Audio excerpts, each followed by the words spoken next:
Ain't no elevator to the top. You got to take the stairs. The elevator don't go to the top, man. Not in the world of success. You have control of this. This belongs to you. This is yours. You're the captain, you're the master, you're the foreman, you're the general, you're the head. Don't give control of this to nobody. Get off of Instagram and Snap and get off all these blogs and get into something that can really, really move your life forward. Listen, getting successful, it's not a magic trick. You can decide to be rich. It's highly doable. But you first have to think it. The difference between successful people and non-successful people is here. I'm no better than none of y'all.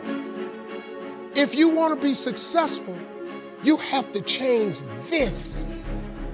This has to change. Listen to me.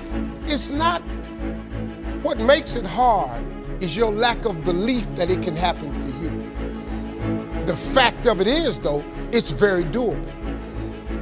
See, but you got to change, though. If you keep doing what you've been doing, you're going to keep getting what you've been getting. So if you're at a place in your life and you ain't happy with it, you have to change some things. But you have to make a conscientious decision that you're going to change. And it's not dependent on anybody else. It don't matter what your mama think. It don't matter what your coworkers think. It don't matter what your siblings think. It don't matter what your children think. It don't matter. They have nothing to do with it. This decision is yours and yours alone. Let me tell you something. You get to decide if I'm gonna be rich, poor, mediocre, plentiful, happy, sad. You have a decision to make. I was miserable in my life. I didn't like waking up. I ain't have no purpose. I ain't know what I was supposed to be doing. On October 8th, 1985, I walked in a comedy club for the first time. Signed up for the following week. The following week, a girl took me down there. She said, "You got to go to comedy club. You're the funniest person I've ever met." I never even heard of comedy clubs. I'm 27. I walked in the comedy club. I signed up for the following week. I'm gonna sit here and learn. I knew I was funny. I just didn't know what to do with it. They had 10 acts go up. 9 of them went up. I didn't laugh at one joke. I was just sitting there just, man, I wish that was me. Man, they should have said this. Every joke they told, I knew the punchline before they said it, and I wrote a better punchline in my mind, what they should have said.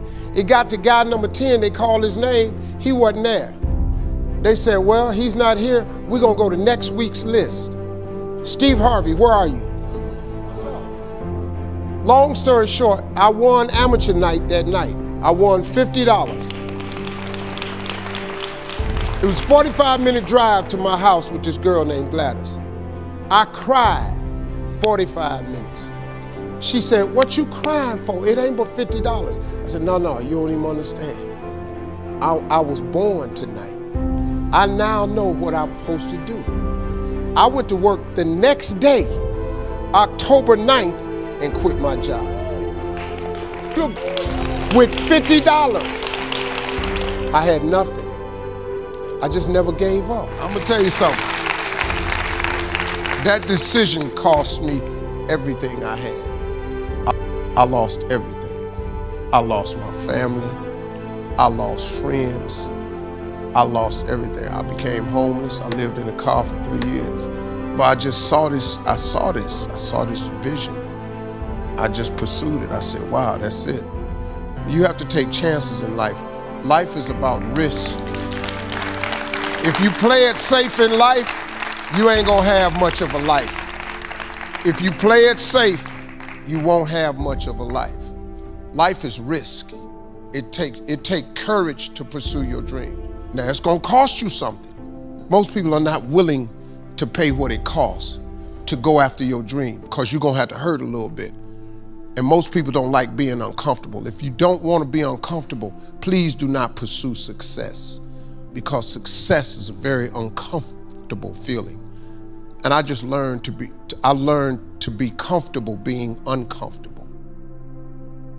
Life is hard. See, for every time you have a plan, a dream, an aspiration, or a goal, do you know what happens every time you have one of those? This thing comes along called life. It happens to everybody. Life has disappointment. It's got peaks and valleys.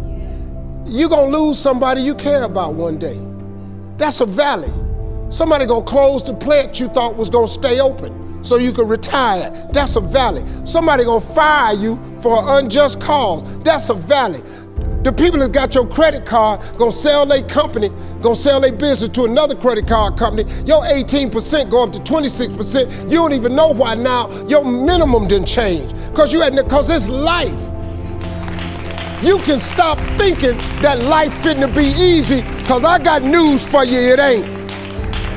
That's a false hope to think you're gonna have a wonderfully carefree life. That's unthinkable. We all live in this bubble. What you gotta do, you gotta put more air in your bubble. You got to blow your bubble up. Expand yourself. Take yourself out your comfort zone. Do not live in your bubble. Put some more air in your bubble. If you stay in your comfort zone, that's where you will fail. You will fail in your comfort zone. Success is not a comfortable procedure. It is a very uncomfortable thing to attempt. So you got to get comfortable being uncomfortable if you ever want to be successful. Start putting some pressure on. Put some pressure on yourself.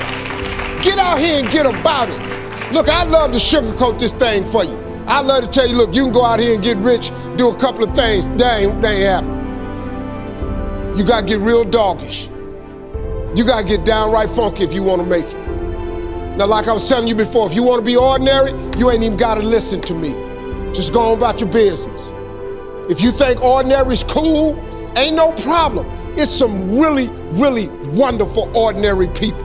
But if you are sitting in this room and you have extraordinary aspirations, then you're going to have to do extra. You put extra on top of ordinary and you come up with extraordinary. It's no other way. I'm sorry, but here's the fact. All of you have extraordinary capabilities, all of you. You have to decide if you are willing to do the things to put you in that category. You have control of this. This belongs to you. This is yours. You're the captain, you're the master, you're the foreman, you're the general, you're the head. Don't give control of this to nobody, especially the devil. Do not let Satan come in here and function and operate, because he has one mission: to keep you off course, to make you not think it's possible, to make you think that God don't hear you. His job is only to destroy you, to make sure that you don't become what God intended for you to become. That's the mission of the devil. Now, if you don't believe in the devil, this conversation ain't for you. If you don't believe in God, this conversation ain't for you. I'm not talking to you. I'm talking to people who are spiritually based. If you get control of this, that's why I'm telling you these two books. Look, the best book you can read is the Bible.